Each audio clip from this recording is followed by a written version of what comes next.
கல்யாணம் ஃபிக்ஸ் ஆயிடுச்சா? தமிழ் மேட்ரிமோனிக்கு தேங்க்ஸ் சொல்லணும். 26 வருஷத்துக்கு முன்னாடி இதே தமிழ் மேட்ரிமோனி மூலமா தான் இவ அம்மாக்கும் கல்யாணம் பண்ணேன். கல்யாணம்னாலே தமிழ் மேட்ரிமோனி தான். ஒரு ஆண் ஒரு வாக்குறுதி கொடுக்கறத விட ஒரு பெண் வாக்குறுதி கொடுத்தா மக்கள் ரொம்ப நம்புவாங்க. நீங்க உங்க தொகுதிக்கு கொடுக்கக்கூடிய ஒரு வாக்கு மிக முக்கியமான ஒரு பிரதான வாக்குறுதிகள் அப்படின்னா ஒரு 3 விஷயத்த சொல்ல முடியுமா? இப்போ திருவாடனை தொகுதி எடுத்துட்டிங்கன்னா மற்ற தொகுதிகள் நான் முதுகுளத்தூரில் 2 முறை நிற்கும் பொழுது அங்கே நான் பார்த்த ஒரு பார்வைக்கும் அங்கே இருந்த ஒரு இதுக்கும் இங்கேயும் நிறைய வித்தியாசங்கள் இருக்குது. அங்கே இருக்கக்கூடிய ஜனங்கள் வேறு மாதிரி இருப்பாங்க, மக்கள் அங்கே நிறைய தேவைகள் வேறு மாதிரி இருக்கும். இங்கே திருவாடனை தொகுதியை பொறுத்தவரையில் அடிப்படை தேவைகளை பூர்த்தி செய்யப்படாத ஒரு தொகுதியாக இருக்குது. எனக்கே ரொம்ப ஆச்சரியமாக இருக்குது. நம்ம போயிருக்கோம் வந்திருக்கோம், நான் கட்சி நிகழ்வுகளுக்கு போவோம், ரொம்ப இன்டீரியராக போய் ரொம்ப மக்கள் உள்ளவரை போயிருக்கிறோம் நாங்கள். இருந்தாலும் உள்ள இப்போ போய் அவர்களுடைய தேவைகள்லாம் பார்க்கும் பொழுது அவர்களுடைய அடிப்படை தேவைகளே நிறைய இடங்களில் இன்னும் சாலை வசதிகள்லாம் நிறைய செய்யாமல் இருக்கிறாங்க. தண்ணீர் வசதிகள் இன்னும் கூட்டு குடிநீர் திட்டத்தின் மூலமாக நிறைய இணைப்புகள் இன்னும் கொடுக்கப்படாமல் இருக்குது. அதனால் திருவாடனை தொகுதியை பொறுத்தவரை அங்கே ஒரு யாருமே அவங்களுக்கு ஒரு சட்டமன்ற உறுப்பினராக தேர்வு செய்யப்பட்டு அவர்களுக்கு பணியினை செய்யாத ஒரு சட்டமன்றத்திலே அவர்களுடைய எந்த தேவையுமே பேசாத ஒரு நிலை தான் அங்கே நிலவிட்டு இருக்கு. அது மாற்றப்படணும். இப்போ தமிழகம் முழுவதும் பெரும்பாலான 199% அடிப்படை பிரச்சனை இதை சொல்லி தான் எல்லாருமே வாக்கு சேகரிக்கிறீங்க. தண்ணீர் வசதி, சாலை வசதி, மருத்துவமனைகள், சுகாதாரம், இந்த வசதிகள் சொல்லி தான் இன்னைக்கும் எனக்கு தெரிஞ்ச பல வருடங்களாவே இந்த கோரிக்கையை இந்த வாக்குறுதியில முன் வச்சுதான் ஓட்டு கேட்குறீங்க. ஆமா, நம்ம ஆட்சி அதிகாரத்துக்கு வந்த பின்பு ஒரு 5 வருஷத்துல இந்த அடிப்படை வசதிகள் கூட செய்ய முடியாத ஒரு சூழல் உண்மையிலே உருவாகுமா? இன்னும் இதே வாக்குறுதிகளும் இதே கோரிக்கைகளும் மேல காரணம் என்னவா இருக்கு? அப்படி சொல்ல முடியாது. இப்போ நம்ம வீடே எடுத்துக்கங்களேன், மெயின்டெனன்ஸ் இல்லைன்னா எப்படி வரும்? தண்ணி வந்துட்டே இருக்குமா? வீடு சுத்தமாக இருந்துட்டு இருக்குமா? எதையுமே மெயின்டைன் பண்ணிகிட்டே இருந்தால் தான் அது சிறப்பாக இருக்கும்.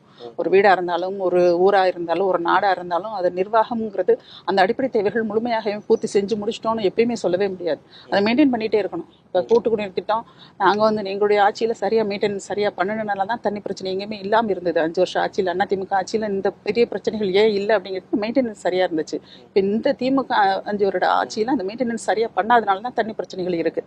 சில இடங்களில் இருக்கும். சில இப்போ ஒரு திருவாடனை தொகுதி எடுத்துட்டிங்கன்னா திருவிடைமருதூர் ஒரு 10 ஊரில் கனெக்ஷன் இன்னும் கொடுக்காம இருப்பாங்க. அந்த மாதிரி சிலது விட்டு போயிருக்கலாம்.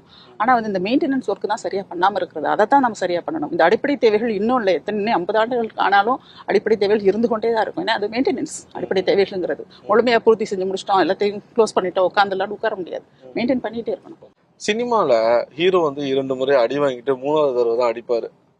அது மாதிரி நீங்க லாஸ்ட் இந்த 2 எலெக்ஷன்ல தோல்வியை சந்திச்சாலும் இந்த தடவை 3வது தடவையா நான் வருவேன்னு நினைச்சு போறீங்க. ஒரு தடவை நம்ம தோத்துட்டாலே ஒரே மன உளைச்சலா இருக்கும். அதே நினைச்சிட்டு இருப்போம். நம்ம நல்லா செய்யறோன்னு தானே சொன்னோம், நம்ம கூட நல்லா தான் பழகுனாங்க, ஏன் கைவிட்டாங்கன்னு தெரியல. 2 முறை கைவிட்ட மக்கள் 3வது முறையா மக்கள் நம்பி வாரீங்க.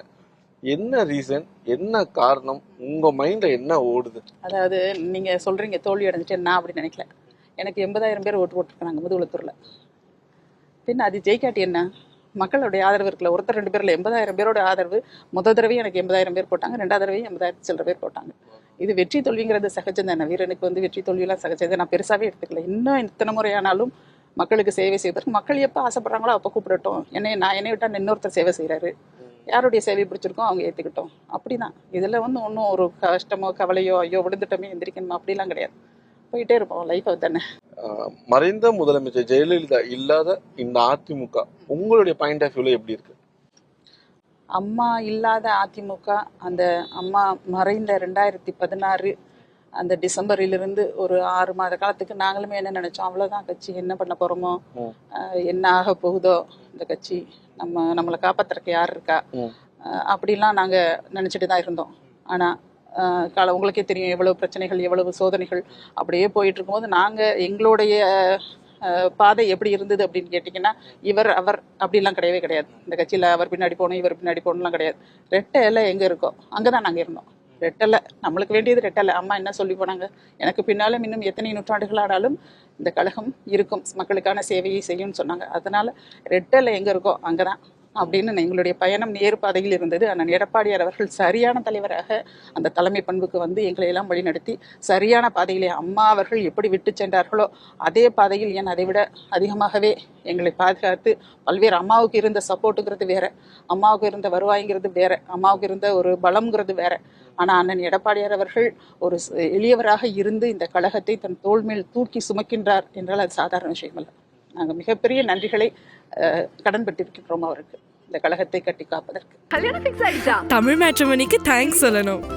26 வருஷத்துக்கு முன்னாடி இதே தமிழ் மேட்ரிமோனி மூலமா தான் இவ அம்மாக்கும் கல்யாணம் பண்ணேன். கல்யாணம்னாலே தமிழ் மேட்ரிமோனி தான்.